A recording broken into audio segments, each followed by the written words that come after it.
Hey, what's up you guys, it's Dorothy and welcome back to my channel. In today's video we're going to go into chapter 25 of Two Can Keep a Secret by Karen M. McManus. I hope that you guys are enjoying this book so far and are enjoying the videos, so let's get right into this video and see what is going to happen next. This video may contain sensitive topics and foul language. If you do not wish to continue, please click off the video now. You have been warned. Chapter 25, Ellery, Friday, October 4th. When I knock on the cellar door, I'm not sure anyone will answer. It's 4 o'clock on Friday afternoon, 3 hours before the House of Horrors is supposed to open. I'm not working tonight and no one's expecting me, unless you count my grandmother, who's expecting me to be in my room and is going to be furious if she realizes I've left and walked through the woods on my own, even in the middle of the afternoon. Brooke's been missing almost a week now. Nobody in Echo Ridge is supposed to walk anywhere alone. I knock louder. The park is noisy and crowded, a blend of music, laughter, and shrieks as a roller coaster rattles nearby. The door cracks just enough for an eye to peer out. It's deep brown and winged. With expertly applied liner, I flutter my fingers. Hi, Shauna. Ellery? The Fright Farm makeup artist swings the door open with one tattooed arm. What are you doing here? I step inside and look around for any sign of Murph. My boss, he's a stickler for rules. Shauna is more laid back. I can't believe my luck that she's here and he isn't, although I half expect him to come barreling through the velvet curtain with a clipboard any second. Are you here alone, I ask? Shauna raises a brow at me. That's an ominous question. She doesn't look worried, though. Shauna has at least 6 inches on me, and is all slender muscle and perfectly toned arms, plus her spiky heels would make lethal weapons in a pinch. Sorry, but I have a favor to ask, and I didn't want to ask Murph. Shauna leans against the doorframe. Well, now you've got my attention. What's up? I channel Sadie again, twisting my hands with fake nerves. My grandmother gave me an envelope to deposit at the bank the other day, and I can't find it. I was trying to figure out where it went, and I remembered that I tossed a bunch of stuff into the recycling bin last time I was here. I bite my lip and look at the ground. I'm pretty sure the envelope went with it. Oh, sorry, Shauna grimaces. Can she write another check? I'm ready for that objection. It wasn't a check, it was cash. I tug at my dagger necklace, running my thumb over the sharp point at the bottom. Almost $500. Shauna's eyes widen. Who the hell carries around that much cash? Gah, maybe she noticed I lifted my entire excuse from It's a Wonderful Life. My grandmother, I say innocently as I can. She doesn't trust checks or credit cards or ATMs, but she trusts you? Shauna looks as though she's like to give Nana a detailed explanation of why that's a terrible idea. She won't when she finds out. Shauna, is there any chance, do you think I could get the keys to the recycling bin? Do you know where they are? She hesitates, and I put my hands together in a praying gesture. Please, just this once, to save me from having to hand every cent I've earned over to my grandmother. I owe you big time. Shauna chuckles. Look, you don't have to beg. I'd open the damn thing if I had a key, but I don't. No idea where it is. You'll have to ask Murph. She gives my arm a sympathetic pat. He'll understand. $500 is a lot of money. He would, probably. He'd also stand over me the entire time. Okay, I sigh. Shauna goes to the vanity and plucks a few makeup brushes from a can, dropping them into a half-open leather bag resting on the chair. I have to get a move on. You caught me on the way out. The evil clowns need touching up at Bloody Big Top. She zips the bag closed and slings it over her shoulder, crossing the door and pulling it open. You want to come with? Murph might be there. Sure. I make as if to follow her, then wince and put a hand on my belly. Do you mind if I use the bathroom first? I've had kind of a stomach virus all day. I thought it was better, but Shauna waves me away. Just meet me there. Make sure the door is locked behind you. Thanks. I dash toward the tiny restroom for effect, but she's already out the door. As soon as I hear the click, I pull 2 paper clips out of my pocket and head for the office. I've never tried to pick a lock before, but I took Vince's advice and watched a lot of YouTube videos in the past 24 hours. You took it all? Ezra stares at me as I empty a trash bag's worth of paper onto Mia's bedroom floor. Well, how was I supposed to know what's important and what isn't? I couldn't sit there on the floor and sift through it. Anybody might have walked in. Malcolm eyes the pile. At least we know they haven't emptied it in a while. Mia plops down cross-legged on the floor and scoops up a handful of paper. What are we even looking for? She mutters. This is some kind of invoice. This looks like an envelope for an electric bill. She makes a face. We're going to be here for a while. The 4 of us sit in a circle around the pile and start sifting through its contents. My pulse has slowed since I left the House of Horrors, but it is still jumping. I checked the office thoroughly and didn't see any security cameras, but I know they're all over the park. It's entirely possible that someone's staring at footage of me hauling a garbage bag through Fright Farms right now. which, okay, could easily be the sort of thing an employee would do in the normal course of business, but it could also look weird, and I wasn't exactly subtle about it. I didn't even wear a baseball cap or pull my hair back, so I hope it's worth it. We're silent for almost 15 minutes until Malcolm, who sprawled next to me, clears his throat. The police want to look at my phone. Mia freezes a scrap of paper dangling from her fingers. What? We're all staring at him, but he doesn't meet anyone's eyes. Officer McNulty said that with Brooke still missing, they needed to dig a little deeper. I didn't know what to do. Peter was kind of great, actually. He managed to get across the point that they shouldn't be asking for access to my personal stuff without a warrant, while still sounding totally helpful. Officer McNulty ended up apologizing to him. So they didn't do it? I asked, placing another invoice on our reject pile. That's all we've found so far. Invoices for food, maintenance, supplies, and the like. I guess I shouldn't be surprised that it takes a huge amount of fake blood to keep a Halloween theme park running. Not yet, Malcolm says grimly. He finally looks up, and I'm struck by how dull his eyes are. They won't find anything about Brooke if they do, other than the text from Katrin telling me I should invite her to homecoming, which I could go either way, but there are a bunch of texts between me and Declan, and I don't know, after the article yesterday, I'd rather not get scrutinized like that. He tosses aside a sheet of paper with a frustrated grunt. Everything looks bad when you examine it too closely, right? Thursday's Burlington Free Press article rehashed the past 5 years of Declan's life from the time Lacey died to his recent move to Salisbury, sprinkled with occasional references to the unnamed younger brother who was a key witness in Brooke's disappearance.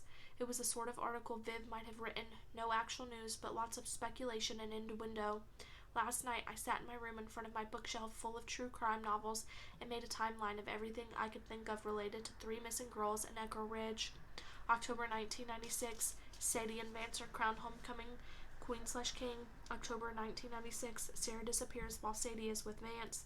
June 1997, Sadie leaves Echo Ridge. August 2001, Sadie returns for Grandpa's funeral. June 2014, Lacey's junior class picnic with Declan, Daisy, and Ryan.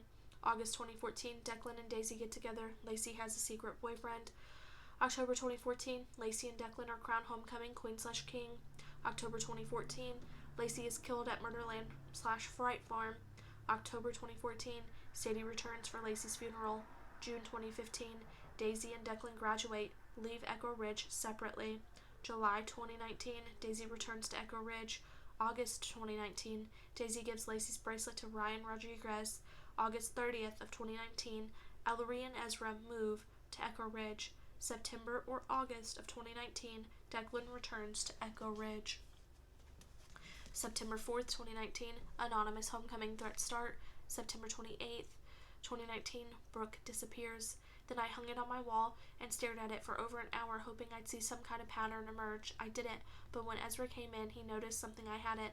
Look at this, he said, tapping a finger on August 2001. What about it? Sadie came back to Echo Ridge in August of 2001. I know, I wrote it. So, we were born in May of 2002. I stared at him blankly, and he added, 9 months later, enunciating each word slowly.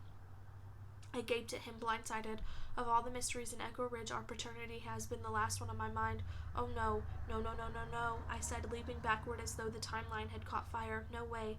That's not what this is for, Ezra. He shrugged. Sadie said she had something more to tell us, didn't she? That stuntman story, she's always been kind of sketchy. Maybe she looked up an old flame while she was... Get out, I yelled before he could finish. I yanked in cold blood out of my bookcase and threw it at him.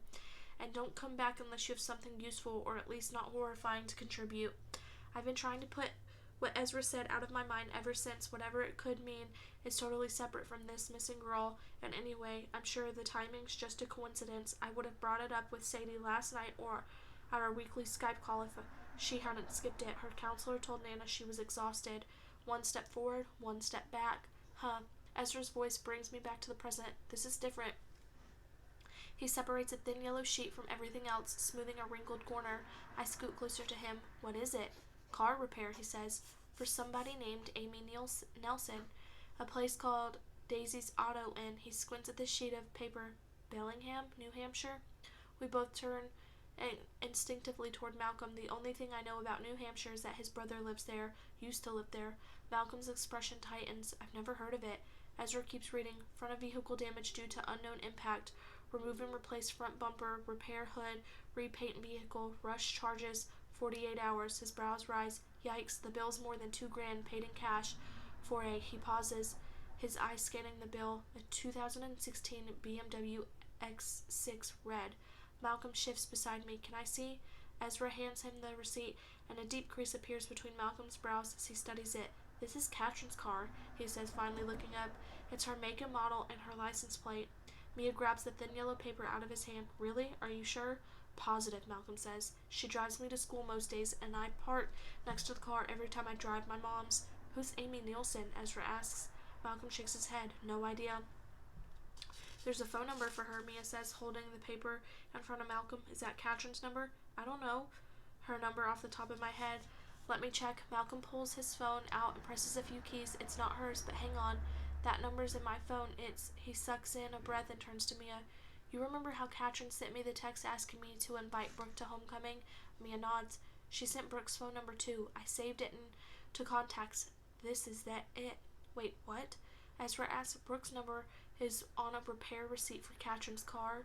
While Malcolm was scrolling, I was on my phone looking up the Bellingham, New Hampshire. The repair shop is 3 hours away, I report. So Brooke, Mia studies the receipt. So Brooke helped fix Katrin's car, I guess, but they didn't take it to Armstrong's Auto or any place in Vermont, and they used a fake name. Why would they do that? What did Katrin say about her car being wrecked? I asked, looking at Malcolm. Malcolm knits his brow. Nothing. It wasn't. I blink at him, confused, and he adds, it wasn't wrecked, I mean, it's fine. Maybe there's some kind of mistake unless, wait. He turns back to Mia, who's still staring at the receipt. When was the car fixed? Mia's eyes flick to the top of the paper. It was brought in August 31st, and Amy picked it up September 2nd. Oh, right. She looks at Malcolm. You and your mom were on vacation then, weren't you? When did you get back? September 4th, Malcolm says, the day of Lacey's fundraiser. So you wouldn't have known the car was gone, Mia says, but wouldn't Mr. Nielsen have said something? Maybe not. Katrin spent days at a time at Brooke's house over the summer. Malcolm taps an unconscious beat on his knee with one fist, his expression thoughtful. So maybe that's why Brooke got involved. She was Katrin's cover while the car was getting fixed. Peter's always telling her she needs to drive more carefully. She was probably afraid he'd take it away from her if he knew. Okay, Ezra says. That all makes sense, I guess. The fake name is kind of dumb. I mean, all anybody would have to do is look up the license plate number to know who the car really belongs to, but they probably figured it wouldn't come to that. He pauses, frowning. The only thing I don't understand is if that's what happened, why was Brooke so desperate to get the receipt back, assuming this is what she was looking for, but he gestures at the pile of invoices we've already discarded. Nothing else seems relevant. If you've gone through the trouble of having an undercover car repair and disposing of the evidence, wouldn't you just leave it to be shredded? Mission accomplished, right? I think back to Brooke's words in the Fright Farm offense. That's the million-dollar question, isn't it? What happened? Wouldn't you like to know? My heart rate rising. Mia, I say, turning toward her. What date was the car brought in again? August 31st, she says. August 31st, I repeat. My skin prickles, every nerve twitching. Ezra tilts his head. Why do you look like you just swallowed a grenade? Because we came in from LA the night before that, August 30th, remember? The hailstorm that brought the night Mr. Bowman was killed in a hit and run. Nobody says anything for a second, and I tap the paper Mia's holding. Front of the vehicle damaged due to unknown impact. Mia's entire body goes rigid. Ezra says, holy shit. At the same time, Malcolm says, no. He turns toward me, his eyes pained. Mr. Bowman? Katrin wouldn't. He trails off when Mia drops the repair receipt in his lap. I hate to say it, she says with surprising gentleness, but it's starting to look an awful lot like she did. That is the end of chapter 25. I will see you guys in the next video. Bye!